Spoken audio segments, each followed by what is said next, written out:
আসসালামু আলাইকুম। আজকে আবার আপনাদের সামনে হাজির হলাম। আমরা আজ এসএসসি পরীক্ষার্থীদের জন্য কিছু গুরুত্বপূর্ণ এমসিকিউ নিয়ে আলোচনা করব। আমরা আজ বাক পতঙ্গের মাধ্যমে যে ধ্বনিগুলো উচ্চারণ হয়, বাক পতঙ্গ কাকে বলে? যেসব ধ্বনি উচ্চারণে যে বিভিন্ন অঙ্গ কাজ করে, যেমন জিহ্বা, দাঁত, ঠোঁট, আলাজিহ্বা ইত্যাদি। বাক পতঙ্গের মধ্যে সবচেয়ে সক্রিয় ও সচল অঙ্গ হচ্ছে জিহ্বা। আর বাক পতঙ্গের সবচেয়ে বাইরের অঙ্গ হচ্ছে একটি আছে, সেটা হচ্ছে ঠোঁট বা ওষ্ঠ। এই দুই ঠোঁট বা ওষ্ঠের সাহায্যে উচ্চারণ হয় প, ফ, ব, ভ, ম। 25-এর সালের একটা বোর্ডে প্রশ্নে দেখলাম নিচের কোনটি ওষ্ঠধ্বনি? এই প, ফ, ভ, ম এর মধ্যে যেটা, সেটা হবে অ্যান্সার। আর ব্যঞ্জন ধ্বনির উচ্চারণে সবচেয়ে গুরুত্বপূর্ণ ভূমিকা পালন করে এই ঠোঁট। এটাও একটা বোর্ডের প্রশ্ন, যে ব্যঞ্জন ধ্বনি উচ্চারণে সবচেয়ে গুরুত্বপূর্ণ ভূমিকা পালন করে কোনটি? ঠোঁট বা ওষ্ঠধ্বনি। আর স্বরধ্বনিগুলো উচ্চারণ করতে ঠোঁটের মধ্যে ফাঁক, যেমন অ অ কম ফাঁক হচ্ছে, যদি বলি হস্যাই ফাঁকটা একটু বেশি হচ্ছে। অর্থাৎ স্বরধ্বনির বিচারে ওষ্ঠধ্বনিগুলো দুই রকম। তাহলে আমি আরেকবার বলি, বাক পতঙ্গের সক্রিয় সচল অঙ্গ হচ্ছে জিহ্বা। বাক পতঙ্গের বাইরের একটি অংশ, তার নাম হচ্ছে ঠোঁট বা ওষ্ঠ। এর সাহায্যে উচ্চারণ হয় প, ফ, ব, ভ, ম। আর ব্যঞ্জন ধ্বনিগুলো উচ্চারণ করতে সবচেয়ে বেশি ভূমিকা পালন করে এই ঠোঁট বা ওষ্ঠধ্বনি। আর স্বরধ্বনিগুলো 11টি স্বরধ্বনিগুলো কোনোটির ফাঁক কম, কোনোটির বেশি অনুসারে ওষ্ঠধ্বনি দুই রকম। আমাদের আজকের আর একটা বিষয় আলোচনা হচ্ছে উপসর্গ। এই উপসর্গগুলো কাকে বলে? উপসর্গ কাকে বলে? যেমন শব্দ বা ধাতু। যেমন আমি একটা ধাতু নিলাম কাজ, এই কাজের আগে যদি আমি একটা অবর্ণ বসাই, তাহলে নতুন যে একটা শব্দ হলো তার নাম অকাজ। বা মান একটা শব্দ নিলাম, তার আগে আমি একটা শব্দাংশ বসালাম, তাহলে হলো অপমান। তাহলে শব্দ বা ধাতুর আগে যে বর্ণ বা শব্দাংশ যুক্ত হয়ে নতুন একটি শব্দ তৈরি করে তাকে বলা হয় উপসর্গ। বাংলা ভাষায় বলা হয়ে থাকে প্রায় অর্ধশতাধিক উপসর্গ রয়েছে।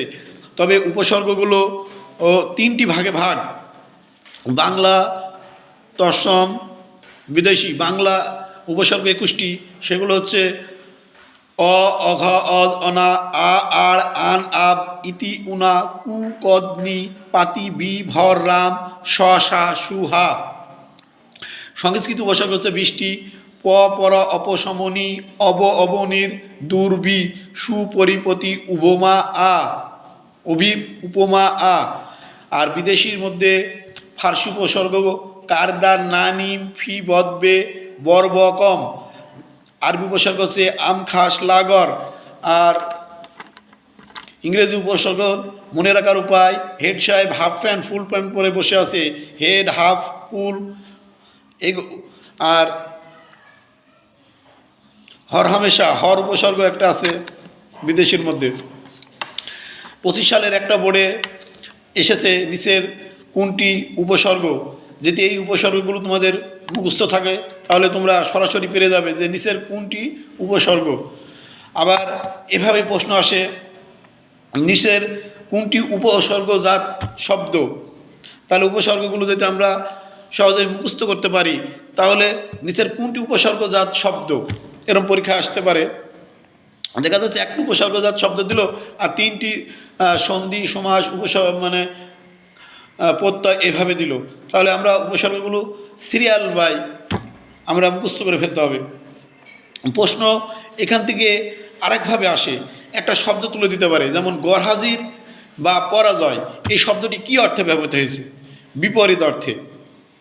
আবার দিতে পারে ঠিক, সঠিক, ত্যাগ, পরিত্যাগ, পরিবর্তন। তাহলে এটা কি? ত্যাগ করা আর ঠিক, এটা সম্পূর্ণ অর্থে। আর একটা দিতে পারে হাভাত বা অনাবৃষ্টি। এটা কি অর্থে? হাভাত বা অনাবৃষ্টি এগুলো হচ্ছে অভাব অর্থে। তোমাদের বইয়ে এগুলো অনেকগুলো আছে। আমরা ধারাবাহিকভাবে আজকে 6টা আলোচনা করলাম। এভাবে যখন আবার উপসর্গ নিয়ে আসবো ইম্পর্টেন্ট প্রশ্ন, তখন আবার 6টা এভাবে গুরুত্বপূর্ণগুলো আলোচনা করবো। এই যে আমরা 6টা উপসর্গ আলোচনা করলাম, শব্দজনিত গঠিত শব্দ, গঠিত উপসর্গ, পরাজয়, গড় হাজির, বিপরীত, এগুলো বোর্ডের প্রশ্ন 22, 23, 24-এর এগুলো সব এসেছে। সম্পূর্ণ পরিত্যাগ, সঠিক ও পরিত্যাগ, সম্পূর্ণ অর্থে, হাবাত, অনাবৃষ্টি, অভাব অর্থে। প্রিয় শিক্ষার্থী বৃন্দ, তোমাদের যদি এগুলো বই অজস্র মানে কয়েকশো আছে, যদি কঠিন মনে হয় প্রতিদিন 5টা করে পড়বে, তাহলে মাসে তোমাদের 150টি হয়, এভাবে বছরে কতটি হয়। অতএব আমি এই যে 5টা বললাম, এই 5টা এখন কিন্তু আমার তোমরা যদি মনোযোগ সহকারে শুনলে দেখা যাচ্ছে এখনই হয়ে যায়। অতএব যেগুলো একটু কঠিন বা একটু মনে রাখা যায় না, সেগুলো অল্প অল্প করে প্রতিদিন পড়তে হবে। যাই হোক, আজকে আমরা আরেকবার বলে আজকের মতো আমরা বিদায় নেব। বাকপতঙ্গের বাইরের অংশ কোনটি? ঠোঁট। বাকপতঙ্গের সক্রিয় ভিতরের অংশ কোনটি? জিহ্বা। ঠোঁটগুলো কোন ধ্বনি উচ্চারণ হয়? প, ফ, ব, ভ, ম। ব্যঞ্জন ধ্বনিতে গুরুত্বপূর্ণ ভূমিকা পালন করে কোনটি? ঠোঁট। এভাবে উপসর্গ কাকে বলে? উপসর্গ কত প্রকার? বাংলা উপসর্গগুলো কোনগুলো? একটানে মুখস্থ করতে হবে। অ, অঘ, অ, অনা, আ, আর, আনাব, ইতি, ওনা, কু, কদনি, পাতি, বি, ভর, রাম, স, সা, সুহা। যাক, এ পর্যন্ত। খোদা হাফেজ।